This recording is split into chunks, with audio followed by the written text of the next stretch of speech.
Dua terduga pelaku penyalahgunaan narkotika di wilayah Gili Trawangan, Lombok Utara ditangkap polisi.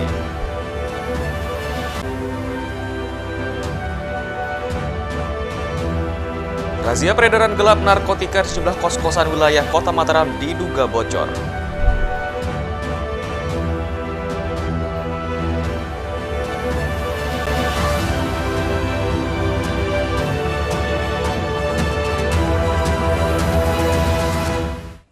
Apa kabar pemirsa? Kembali kami menjumpai Anda di iNews NTB. Beragam informasi penting dan menarik akan kami suguhkan untuk Anda. Selengkapnya bersama saya, Hidayat Adiasih. Inilah iNews NTB selengkapnya.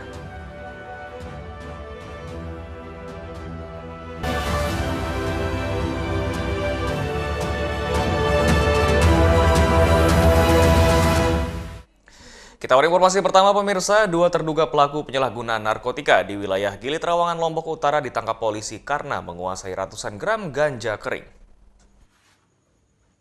Inilah detik-detik saat tim opsional reserse narkoba Polres Lombok Utara gerebek kos-kosan terduga pelaku penyalahgunaan narkotika berinisial AD dan AL di wilayah Gili Trawangan.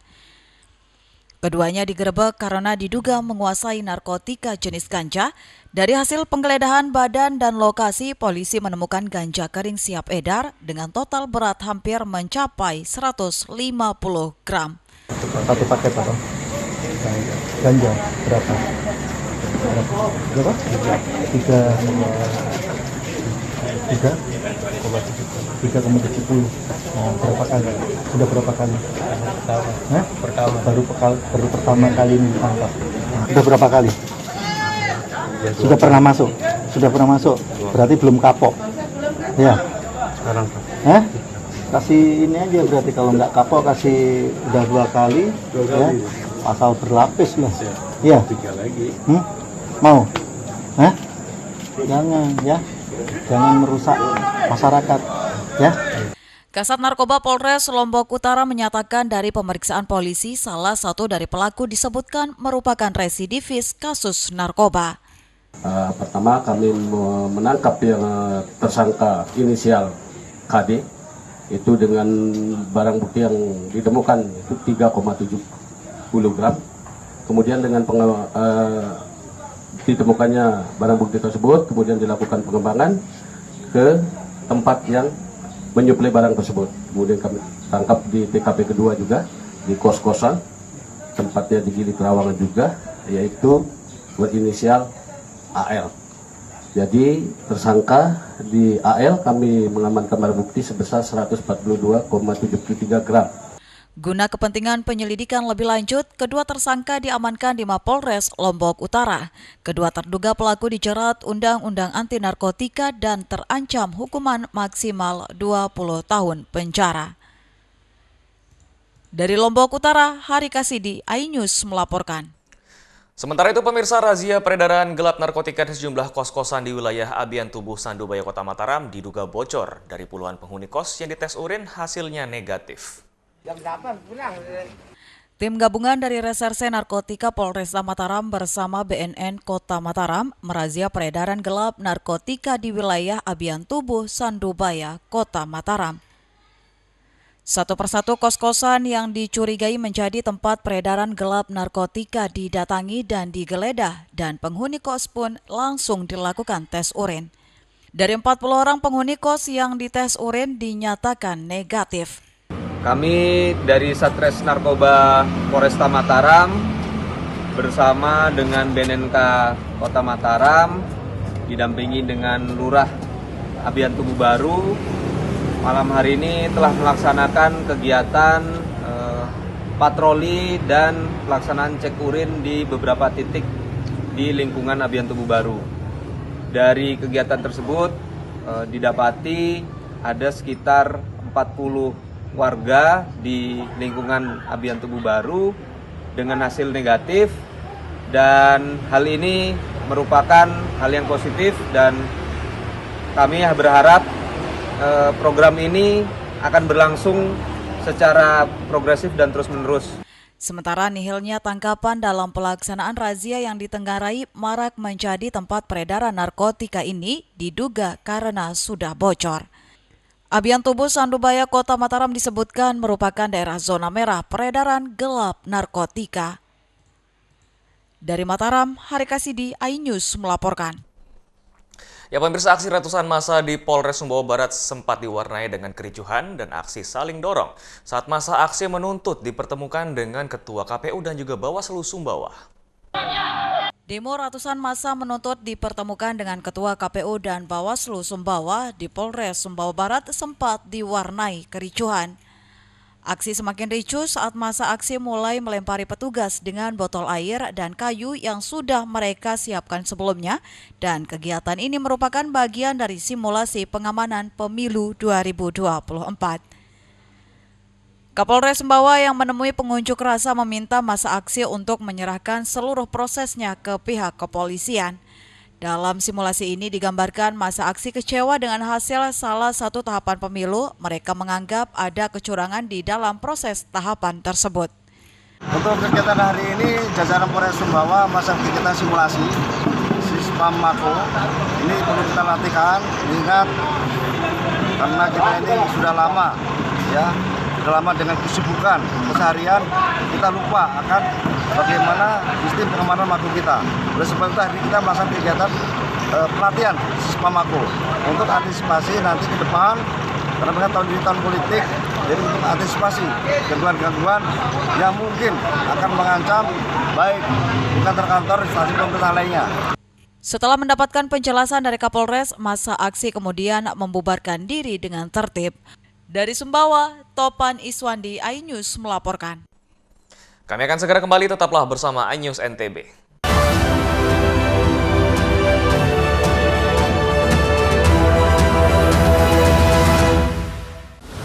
Menyoroti kecurangan. TTS ini bukan soal korupsi. Itu ditemukan, itu fakta yang ditemukan di lapangan. Menyuarakan keadilan. Melarikan diri melalui sungai. Wilayah tidak tersentuh oleh negara. Laporan mendalam dan eksklusif.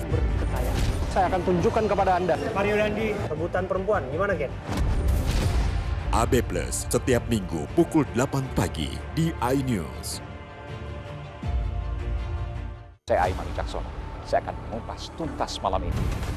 Saya mendapatkan kesempatan secara eksklusif. Bismillah, walaupun itu teman. 4 miliar dalam 1 jam itu nggak sulit. Betul. The Prime Show with Aiman setiap Rabu pukul 9 malam. Saya Prabowo Revolusi, kita berbagi cerita. Rupanya konspirasi itu ini. Oh iya. Apakah jadi capres? Kita setuju. Sebetulnya saya ini untuk menjadi presiden, saya harus siap. Konspirasi Prabu setiap Rabu pukul 10 malam. Mengupas makna dan tafsir Al-Quran bersama ulama terkemuka tanah air.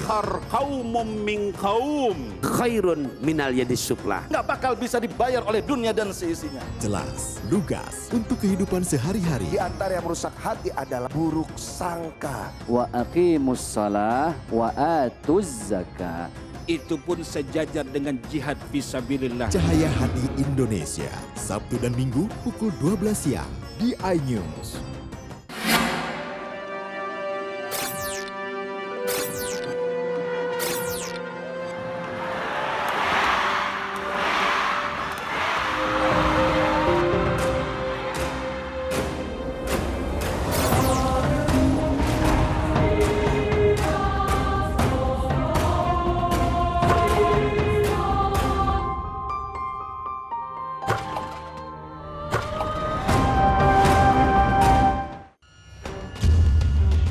Saya menerima 27 miliar. Yang menghina saya, mencaci maki saya.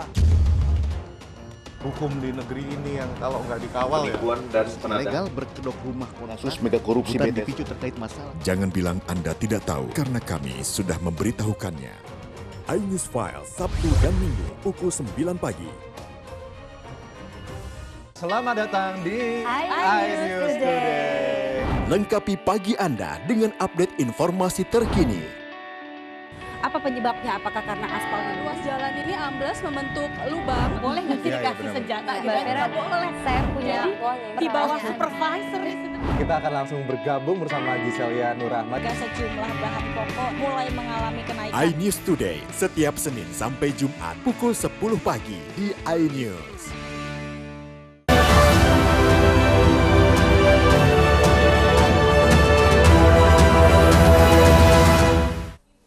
Terima kasih Anda masih bersama News NTB pemirsa. Ratusan rider ikuti Kejurnas Gas Track Region 3 Nusra di sirkuit Lantan, Lombok Tengah. Ajang Kejurnas Gas Track Regional 3 ini melombakan 13 kelas mulai dari kelas trail standar 155 cc hingga 50 cc. Kejuaraan nasional Gas Track Motocross yang digelar di sirkuit Desa Lantan, Kecamatan Batu Kliang Utara, Kabupaten Lombok Tengah diikuti ratusan pembalap. Ratusan pembalap menunjukkan potensi mereka dalam menjajal sirkuit. Meski pertarungan cukup sengit, namun pembalap mengaku menikmati balapan yang dinilai memberi tantangan tersendiri untuk mereka. Sangat seru, sirkuitnya juga bagus. Jadi buat bersaing di balap di sirkuit Lantan ini cukup maksimal. Seperti apa tantangannya? Tantangannya sirkuitnya cukup pasir ya, jadi agak menguras tenaga. Sementara itu, Ketua Panitia Kajurnas Gas Track Motocross Lantan, Bambang Supratomo, menjelaskan peserta Kajurnas Gas Track ini melebihi dari target yang sebelumnya ditargetkan 100 crosser, namun peserta yang datang justru lebih dari 130 crosser. Selanjutnya, sirkuit Lantan akan terus dibenahi dan disiapkan untuk ajang lebih besar dengan harapan dapat digunakan, terutama untuk ajang internasional seperti MXGP. Kejurnas ini kan dihajatkan untuk wilayah Bali, NTB sama NTT. Tapi karena ini memang dianggap cukup bergengsi kegiatan yang kita laksanakan di sirkuit 459 ini, sehingga beberapa pembalap-pembalap nasional yang nanti kita bisa cek nama-nama pembalap nasional yang cukup populer di dunia grass track maupun motocross ini pun hadir dalam kegiatan Kejurnas saat ini. Ajang Kajurnas Gas Track Regional 3 di sirkuit Lantan diisi 13 kelas, mulai dari kelas trail standar 155 cc hingga 50 cc. Dari Lombok Tengah, Emma Widiawati, iNews melaporkan. Ya pemirsa, puluhan ribu santri dan warga NWDI dari 33 provinsi di Indonesia ikuti pawai akbar Hultah NWDI ke-88 di Pancor, Lombok Timur. Dan para peserta dilepas Ketua Umum Pengurus Besar NWDI, Tuan Guru Bajang Muhammad Zainul Majdi. Puluhan ribu peserta pawai akbar Hultah NWDI ke-88 ini dilepas di depan Taman Rinjani Selong, Lombok Timur. Para peserta pawai berasal dari perwakilan pengurus NWDI di 33 provinsi di Indonesia dan puluhan ribu santri yang bernaung di bawah organisasi NWDI. Di barisan ribuan peserta tanpa juga kafilah dari Partai Perindo Lombok Tengah turut menyemarakan pawai akbar ini. Para peserta berjalan kaki dari Jalan Tuan Guru Kiai Haji Muhammad Zainuddin Abdul Majid, kemudian ke Jalan Pejanggi dan finish di Gor Hamzan Wadi NWDI. Di panggung utama, Ketua Umum Pengurus Besar Nahdlatul Wathon Diniyah Islamiyah Tuan Guru Bajang Muhammad Zainul Majdi bersama para Tuan Guru menyapa para peserta. Tak sedikit peserta pawai melakukan atraksi di depan TGB dan memberi oleh-oleh khas dari masing-masing daerah. Pawai ini bagian dari menampakkan karunia Allah. Karena Rasul menyampaikan Allah suka kalau kita menampakkan pada diri kita karunia-karunia Allah. Alhamdulillah, NWDI 88 tahun usianya dan mudah-mudahan daiman abada sepanjang masa insya Allah terus memberikan manfaat. Kegiatan pawai akbar ini merupakan rangkaian kegiatan Hultah NWDI ke-88 yang puncaknya akan dilaksanakan pada 27 Agustus 2023. Dari Lombok Timur, Ramli Nurawang, iNews melaporkan. Ya, puluhan ribu santri dari berbagai provinsi di Indonesia hadir puncak Hultah NWDI ke-88 di Pancor, Lombok Timur, dan TGB mengajak warga NWDI konsisten mengamalkan perjuangan dan merawat nilai kebangsaan dan juga persatuan. Kehadiran Tuan Guru Bajang disambut antusias ribuan jamaah yang sudah menunggu sejak pagi di arena puncak Hultah NWDI ke-88 di Pancor, Lombok Timur.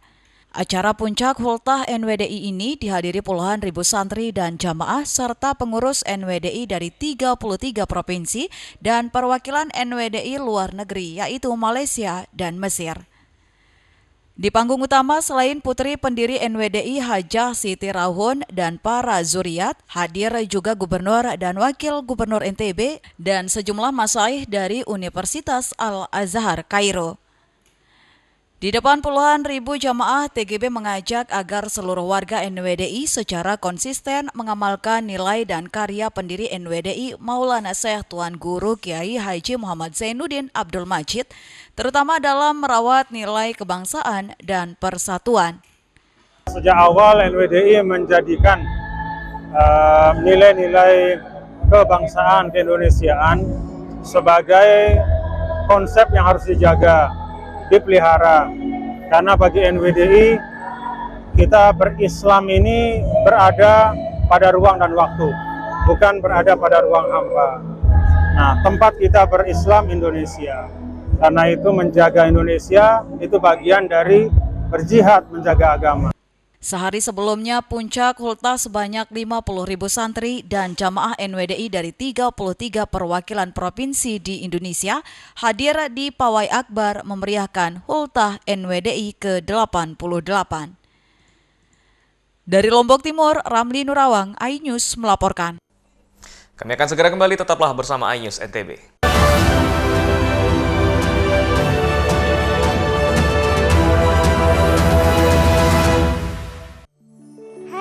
Namaku Grini. Grini mau ajak teman-teman untuk menjaga bumi kita tercinta dari kerusakan.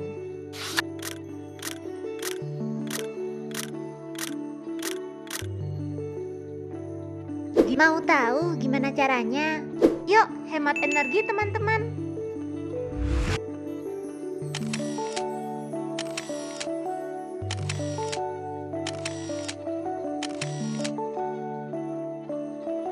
Kurangi penggunaan plastik sekali pakai.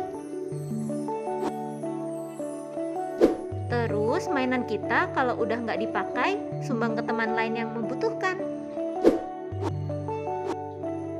Bisa kan teman-teman? Yuk kita selamatkan bumi dari kerusakan. Untuk masa depan kita teman-teman.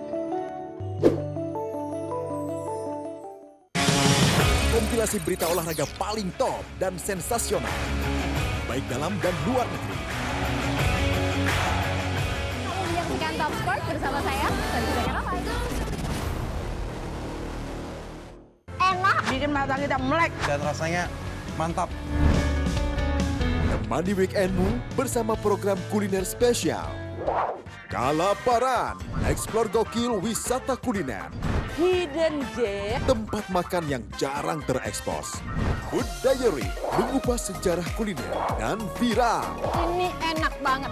Saksikan kuliner spesial weekend, Sabtu dan Minggu, pukul 10 pagi di iNews. Hadir menemani pagi Anda dengan sajian informasi unik dan menarik. Walabi hutan yang merupakan hewan asli Papua Nugini dari Jepang disebut sebagai kare raisu. Menghadirkan bintang tamu yang menginspirasi. Campuran apa ini? Ini lemon. Oh lemon, ya. Kita peras. Itu harus dipotongin dengan dekat bagian mata. Kalau Morning Update, Senin sampai Jumat pukul 7 pagi di iNews.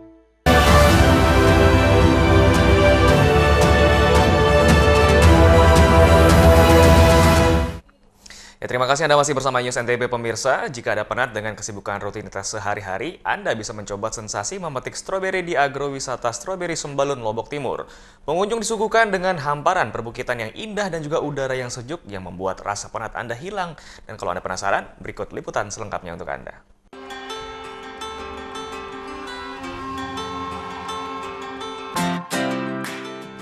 Menghilangkan penat rutinitas sehari-hari dengan menikmati liburan akhir pekan di agrowisata Stroberi Sembalun, Lombok Timur menjadi pilihan yang tepat untuk Anda. Dengan merogoh kocek Rp20.000 per orang, pengunjung sudah bisa merasakan sensasi memetik buah stroberi langsung dari pohonnya dan makan stroberi sepuasnya. Deretan pohon stroberi dengan buahnya yang berwarna merah, rasanya pengunjung semakin dimanjakan. Ditambah dengan hamparan perbukitan yang mengitari 360 derajat lahan agrowisata stroberi dan udara sejuk pegunungan menjadi daya tarik wisatawan. Salah satu pengunjung mengaku sensasi petik buah stroberi dari pohonnya rasanya lebih segar dari stroberi yang sudah dikemas di pasaran.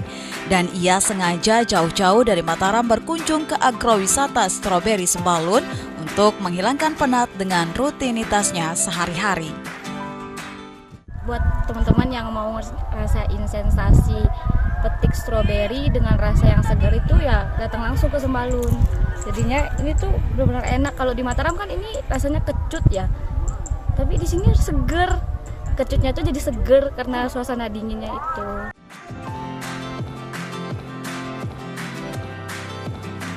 Luas lahan di areal agrowisata Stroberi Sembalun mencapai 8 hektar dan terdapat berbagai spot foto untuk pengunjung. Selain bisa langsung memakan buah stroberi dari pohonnya, pengunjung juga bisa menjadikan oleh-oleh untuk keluarga di rumah dengan cukup membayar Rp50.000 per kilonya. Nah, apabila dia pengunjung mau bawa pulang per kilonya 50.000. Bebas mau pengunjung ngambil seperempat ataupun berapa kilo lah, bebas tergantung pengunjung dapat petik sendiri dan makan sepuasnya di dalam, dan mereka atau tamu-tamu itu dapat stroberi fresh dan sesuai yang diinginkan. Jika Anda berkunjung ke agrowisata Stroberi Sembalun, datanglah pada bulan Mei hingga Oktober karena pada bulan-bulan tersebut musim panen stroberi tiba yang bersamaan dengan musim kemarau terjadi. Dari Lombok Timur, Tim Liputan iNews melaporkan. Ya pemirsa, hampir setiap hari Anda mungkin meminum kopi Arabica, tapi tahukah Anda bagaimana proses kopi Arabica dibuat? Berikut liputan selengkapnya untuk Anda.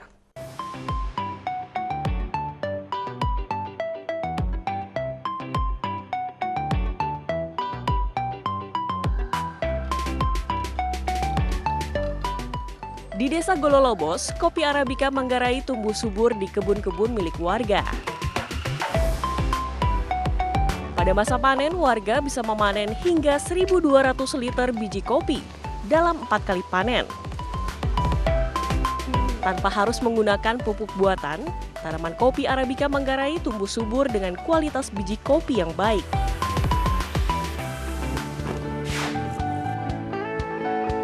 Yakobus Kas, salah seorang petani kopi Manggarai yang menerapkan perawatan khusus terhadap tanaman kopi miliknya.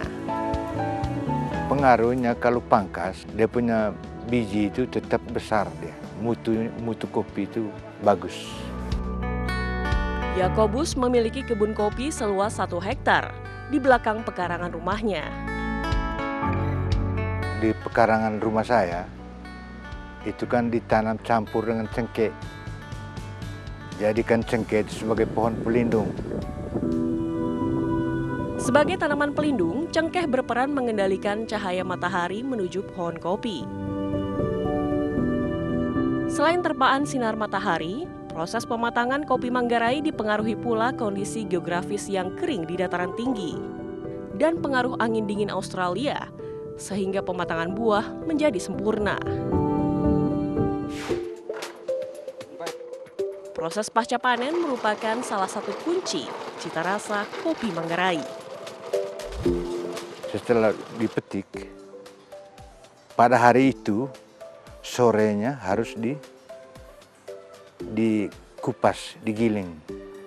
Kemudian direndam 1 malam. Waktu pengupasan itu difermentasi dulu.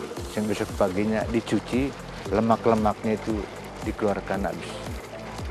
Sehingga terus dijemur langsung 2 jam saja. 2 jam saja sudah antar ke perusahaan kopi Koperasi Lembunai. Penjemuran biji kopi Manggarai di tingkat petani sedikit berbeda dengan penjemuran kopi di tempat lain. Petani kopi Manggarai hanya menjemur biji kopi selama 2 jam setelah proses fermentasi dan pencucian. Setelah itu, petani dapat membawa biji kopi langsung ke koperasi untuk diolah kembali. Koperasi Lembunai di Manggarai Timur didirikan pada 2008. dengan jumlah anggota mencapai 5.000 petani kopi.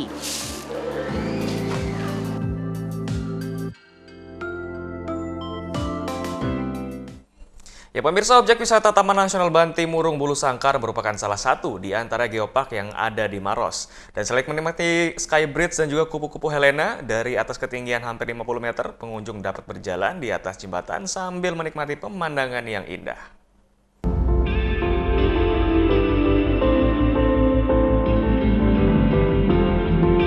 Ini dia tujuan saya berikutnya menikmati geopark yang ada di Maros, Sky Bridge Helena. Sky Bridge Helena yang masih di dalam kawasan Taman Nasional Banti Murung, Bulu Saraung. Wah, ternyata tak hanya orang dewasa saja yang bisa menikmati Cars dari Sky Bridge ini. Ada anak-anak juga. Iya, anak-anak memang diperbolehkan asalkan sudah bisa berjalan sendiri tanpa dipapah. Anak kecil saja berani, saya pun tak mau ketinggalan. Saya langsung menikmati indahnya pemandangan Cars dari atas jembatan. Tinggi jembatan Helena sekitar 100 meter di atas permukaan air laut dengan panjang lintasan 50 meter. Tiap pengunjung yang datang harus menggunakan alat keselamatan dan diikat ke tali pengaman sesuai standar keamanan agar terhindar dari kecelakaan. Selain menikmati adrenalin berjalan di lintasan, pengunjung juga dapat menikmati ratusan bahkan ribuan penangkaran kupu-kupu yang ada di bawahnya. Karena sudah menjajal tingginya jembatan Helena, kini saatnya saya melihat kecantikan sejatinya Helena. Ya, Helena, penghuni Taman Nasional ini. Kupu-kupu Raja Helena, atau dengan nama latinnya Troid Helena lanius. Kupu-kupu Raja ini memiliki ciri khas ukurannya yang cukup besar, warnanya pun dominan hitam dan kuning. Ukuran kupu-kupu jantan pada umumnya lebih kecil dibandingkan betina. Perbedaan warna sayap betina dengan jantan adalah bagian sayap belakang terdapat titik hitam besar dan pinggiran sayap berbentuk gelombang. Bedanya apa sih Mas? Kupu-kupu yang ada di wilayah misalkan Pulau Jawa atau Pulau Sulawesi? Dari warna, ada beberapa juga dari ukurannya, tapi yang paling khas itu dari warnanya. Salah satunya seperti yang hitam putih ini jenis Idea blancardi, itu endemik Sulawesi. Yang hitam itu di pojokan? Itu Troides halipron. Troides halipron. Susah-susah ya Mas namanya ya. Ih, ngingetnya gimana?